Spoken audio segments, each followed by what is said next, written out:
Assalamualaikum and hi everyone. My name is Siti Hawa and my partner Siti Anisah are going to present about management of the circadian rhythm. So first, do you know that there is a clock more powerful than any clock beside your bed right now? And do you know that each one of you have this very powerful clock? This clock is called the circadian rhythm. Circadian rhythm comes from the Latin word circadium, which means around a day. Circadian rhythm is your body's biological clock, which tells your body when to wake up and when to go to sleep. It synchronizes your body system to the rising and setting of the sun. As we all know that as an undergraduate student, it is hard to have a consistent sleep schedule. From the grueling demands of homework, full schedule of classes, major projects, and other commitments that sometimes exceed your physical capacities, leaving sleep to be neglected and throw your sleep-wake cycles out of balance. However, this will disrupt your circadian rhythm, causing your body system to be out of balance and causing you to have difficulties in sleeping. Consequently, this will affect your brain, your health, and even your weight. As medical students and someone who just recovered from insomnia, me and my partner did a lot of reading and research and wanted to share with you two main methods that can help you reset your circadian rhythm. Firstly is by avoiding blue light emitted by electronic devices. It is important to know that electronic devices such as smartphones, tablets, and laptops use LED backlight technology to enhance screen brightness and clarity.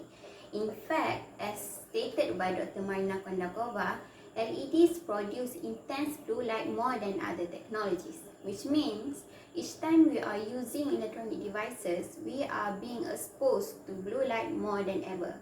So, what will happen if we are prone to overexposure of blue light? Well, according to a journal published by National Center for Biotechnology Information or NCBI, blue light suppresses the melatonin production from the pineal gland.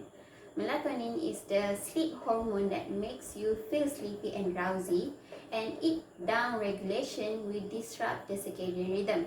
Surprisingly, the researchers from Harvard stated that 6.5 hours of exposure to blue light suppresses the melatonin and shifts the circadian rhythm by 3 hours.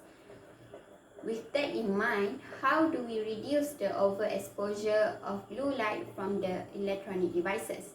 Firstly is by not using any electronic devices 3 hours before bedtime, as recommended by the National Sleep Foundation due to its ability to disrupt our sleep.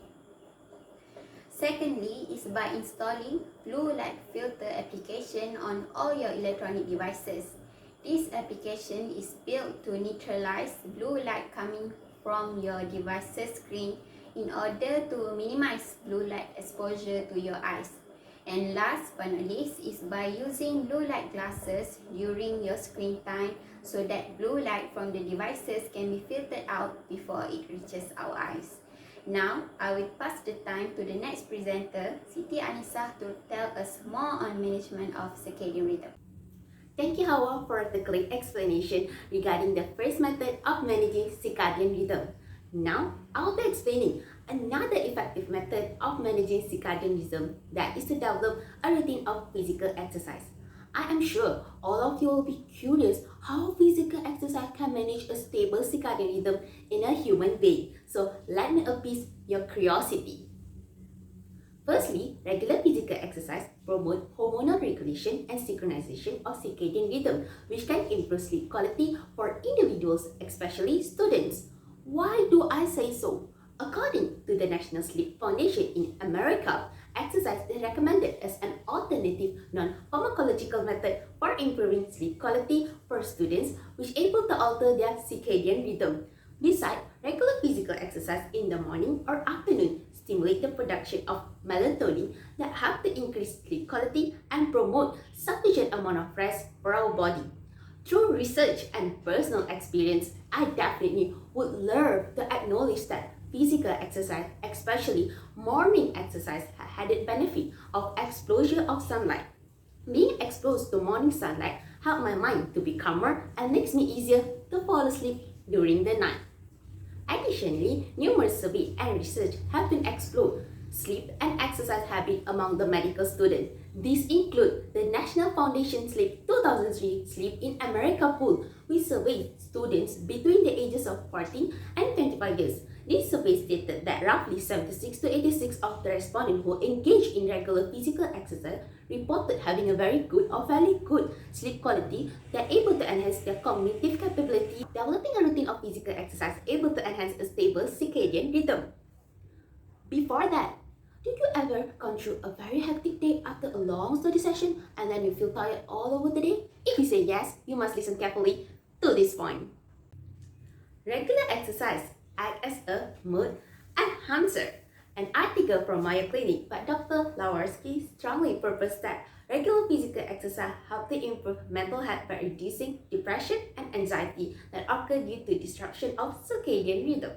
Moreover, researchers from Harvard Medical School classified that performing exercise consistently can increase positive moods such as alertness and enthusiasm. Surprisingly, Australia has prepared physical activity guidelines that recommend the amount and intensity of activity by age and life stage.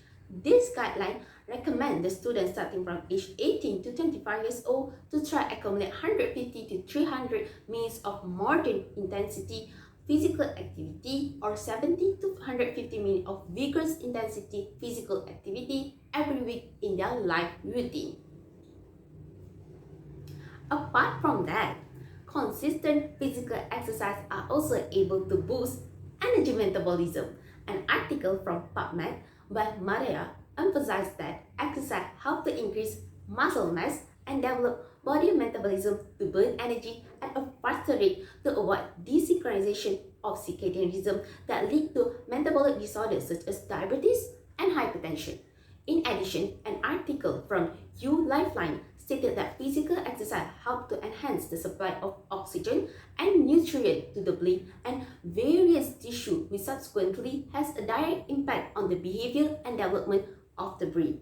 An essay by Carlos Bash from Columbia University summarized how physical activity can improve brain function. When the flow of the oxygen to the brain is increased, the number of the neuron transmitter is also increased, which help to assist your ability to focus, learn, remember, and handle stress. After hearing this piece, you should now know more about the main two methods of managing circadian rhythm. Allow me to go over the key points. Firstly, make a habit to plan your screen time to avoid using electronic devices that emit harmful blue light before bedtime, and develop a routine of physical exercise that help to regulate the stable circadian rhythm. And not to forget, as a medical student, I would like to highlight that physical activity also has a huge impact on cognitive skills such as concentration and attention, and it also enhance classroom attitude and behaviors, all of which are important components to improve academic performance.